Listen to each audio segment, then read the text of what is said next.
በሩን ገርበብ አድርገው። Leave the door ajar. Leave the door ajar.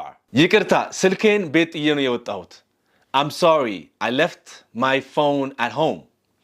I'm sorry, I left my phone at home. ራስህን ጠብቅ. Take care of yourself. Take care of yourself. እንዲሁ ቁጭ እንዳላችሁ በስልካችሁ አማካኝነት የምትማሩት የእንግሊዘኛ የኦንላይን ኮርስ ተቀላቅላችኋል ወይስ አልተቀላቀላችሁ?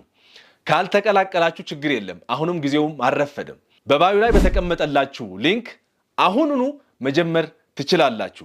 አሊያም ደግሞ moyology.com ብላችሁ ብትገቡ ኦንላይን ኮርሱን ታገኛላችሁ። እሱም ብቻ አይደለም፣ የተለያዩ ሙያዎችን የምትማሩበት ፕላትፎርም ስለሆነ በደንብ ይጠቅማችኋል። ወደ ቤት ስራችሁ ስንመጣ በሩን ግፋው። በኮሜንት እጠብቃለሁ። ሰላማችሁ ይብዛልኝ።